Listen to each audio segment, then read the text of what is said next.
seorang ustadz, seorang watani, seorang ajami, dia umpet-umpeti bab tentang Ahlul Baitnya Rasul.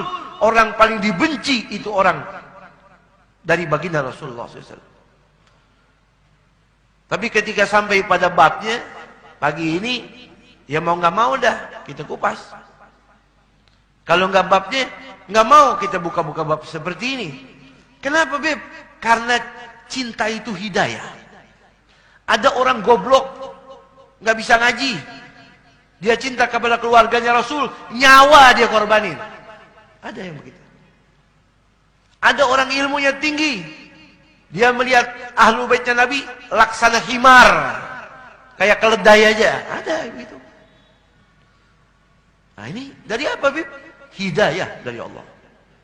Hidayah tidak bisa didesain, tidak bisa disenario. Hidayah turun langsung dari Allah. Makanya beruntung kalau saudara punya rasa tersebut. Saudara harus jaga itu rasa. Belum tentu itu rasa dikasih oleh Allah ke hambanya yang banyak. Belum tentu. Kita lihat jangan zaman sekarang. Nabi habis meninggal, cucu-cucunya dibunuh-bunuhin. Ada.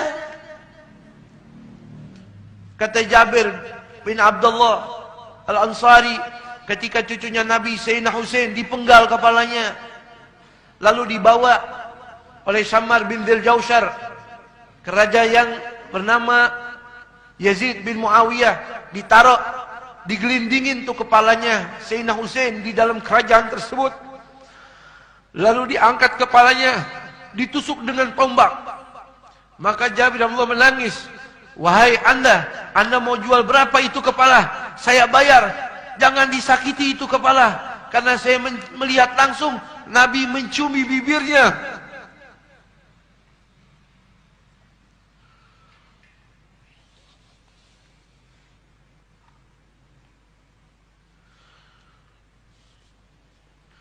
Jadi itulah keadaan.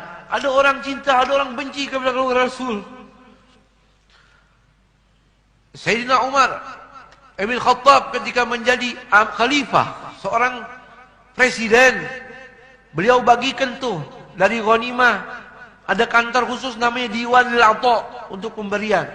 Kata warga, "Wahai Amir Mukminin, ente susah, ente bukan orang kaya. Kalau ente bagi-bagiin orang, ibda binafsik, ente dulu dong, ambil buat ente dulu, baru kasih orang." La, da'u Umar haitsu wada'ahu Allah. Ente jangan sebut-sebut Umar. Umar mah biarin ada di mana. Cari keluarganya Rasulullah. Kita mulai pembagian setelah keluarga Rasul selesai, baru yang lain. Mana? Kumpulin. Tuh, saking cintanya Sayyidina Umar kepada keluarganya baginda Nabi kita Muhammad sallallahu alaihi wa ala alihi wa wasallam. Oleh karena itu, saudara hadirin, ya, merugi orang yang membenci keluarga Rasulullah. Dia tidak bisa menggembirakan hati keluarga Rasul, tidak dipaksa. Tetapi jangan meletakkan kedengkian, kebencian kepada keluarga Rasulullah.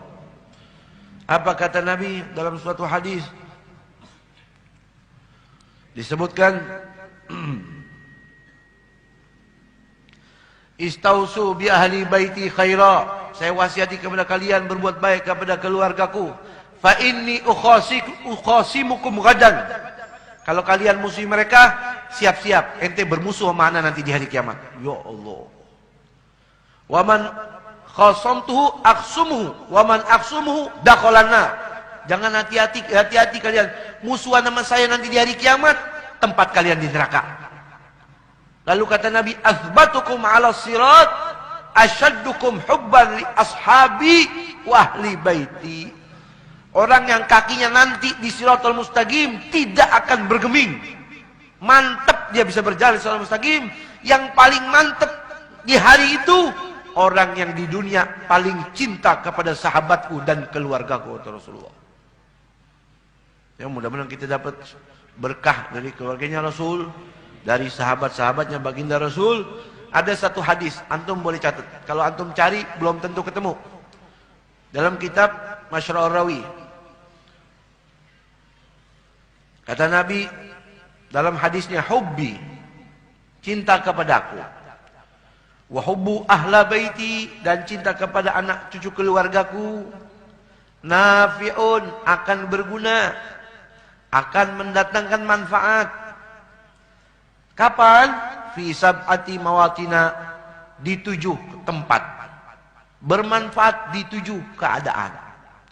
Ahwaluhunna azima, keadaan yang 7 ini amat berat, amat dahsyat, amat menakutkan. Cinta kepadaku, cinta keluargaku akan mendatangkan manfaat pada 7 lokasi ini, pada 7 tempat ini. Yang pertama, indal wafa, ketika kematian. Orang yang cinta kepada Nabi, cinta kepada keluarga Nabi, mendatangkan manfaat untuk dia, bukan untuk nabinya, bukan untuk keluarga nabinya. Kapan? Pas dia meninggal dunia. Mudah-mudahan meninggal husnul khatimah. Yang kedua, indal qabri, di kuburannya. Sehingga ada suatu hadis, pembenci keluarga Rasul, Allah kasih 3 hukuman. Yang pertama, meninggal husnul khatimah. Yang kedua, dia akan berada dalam lipat ganda siksa di alam kuburnya. Dan di hari kiamat dia berada dalam kegelapan yang sangat begitu gelap. Jadi yang kedua, indal qabri, di kuburannya. Yang ketiga,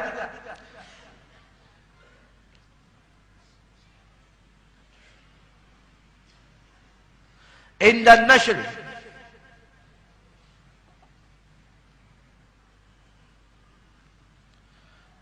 indal ba'si, ketika dibangkitkan.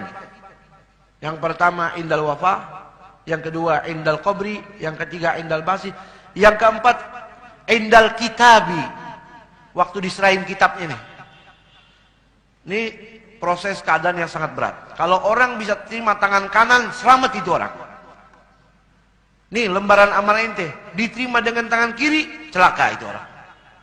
Apalagi nerima amalannya dari belakang punggungnya, ini orang-orang binasa. Makanya kata Nabi, bermanfaat pada keadaan-keadaan tersebut, di antaranya ketika hisab, ketika apa?